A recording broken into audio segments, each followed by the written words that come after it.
ಬಂಧುಗಳೇ, ಭಾರತ ದೇಶವು ಇಂದು ಜಾಗತಿಕವಾಗಿ ತನ್ನ ಹೆಜ್ಜೆ ಗುರುತುಗಳನ್ನು ಇಡುತ್ತಾ ಇದೆ. ಜಗತ್ತಿನ ಸೂಪರ್ ಪವರ್ ಕಂಟ್ರಿ ಆಗುವತ್ತ ದಾಪುಗಾಲು ಇಡುತ್ತಾ ಇದೆ. ಇದು ಭಾರತೀಯರಾದ ನಮಗೆಲ್ಲ ಅಭಿಮಾನದ ಸಂಗತಿಯನ್ನು ತರುವಂತಹ ಸಂಗತಿಯಾಗಿದೆ. ಈ ಸಂದರ್ಭದಿಂದ ಒಂದಿಷ್ಟು ಹಿಂದಕ್ಕೆ ಹೋಗಿ ನಮ್ಮ ದೇಶದ ವ್ಯವಸ್ಥೆಯನ್ನು ತಿಳಿದುಕೊಂಡಾಗ ನಮಗೆ ಬಹಳ ನೋವಾಗುತ್ತದೆ. 2.5 ಶತಮಾನಗಳ ಹಿಂದೆ ಈ ಭಾರತ ದೇಶವನ್ನು ಯುರೋಪಿನ ರಾಷ್ಟ್ರಗಳಾದ ಇಂಗ್ಲೆಂಡ್, ಫ್ರಾನ್ಸ್, ನೆದರ್ಲ್ಯಾಂಡ್ ಮತ್ತು ಪೋರ್ಚುಗಲ್ ದೇಶಗಳು ಆಳಿವೆ.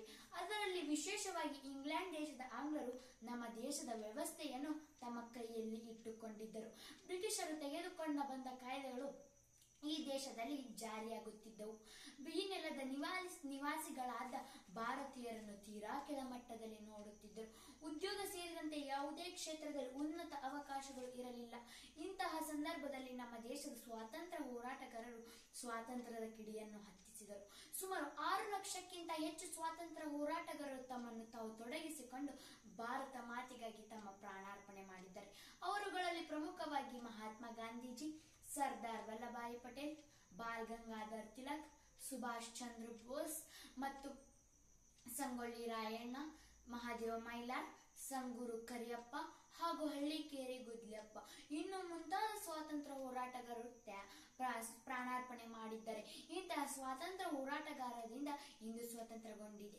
ಸ್ನೇಹಿತರೆ, ಸ್ವಾತಂತ್ರ್ಯ ಹೋರಾಟಗಾರರ ತ್ಯಾಗ, ಬಲಿದಾನ ಮತ್ತು ಆದರ್ಶದ ಗುಣಗಳನ್ನು ನಮ್ಮ ಜೀವನದಲ್ಲಿ ಅಳವಡಿಸಿಕೊಳ್ಳಬೇಕಾಗಿದೆ.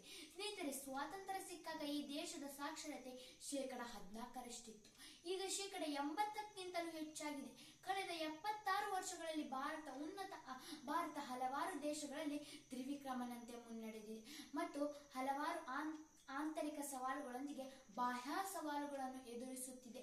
ಈ ಸವಾಲುಗಳನ್ನು ಎದುರಿಸಿ ಮುನ್ನಡೆಯಬೇಕಾಗಿದೆ.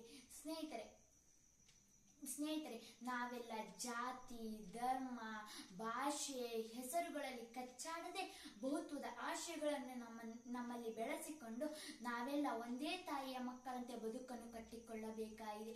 ಸರ್ಕಾರದಿಂದ ಸಿಗುವ ಅವಕಾಶಗಳನ್ನು ಬಳಸಿಕೊಂಡು ಉತ್ತಮ ಪ್ರಜೆಗಳಾಗುವತ್ತ ನಾವೆಲ್ಲ ಪ್ರಯತ್ನಿಸಬೇಕಾಗಿದೆ.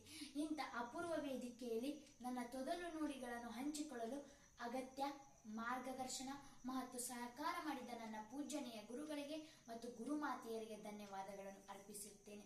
ಹಾಗೂ ನಿಮ್ಮ ಸಮಯವನ್ನು ಕೊಟ್ಟಿದ್ದಂತಹ ನನ್ನ ಗೆಳತಿಯರೇ, ನನ್ನ ಎಲ್ಲ ಊರಿನ ನಾಗರಿಕರೇ ಮತ್ತು ಸ್ನೇಹಿತರಿಗೆ ಧನ್ಯವಾದಗಳನ್ನು ಅರ್ಪಿಸುತ್ತೇನೆ.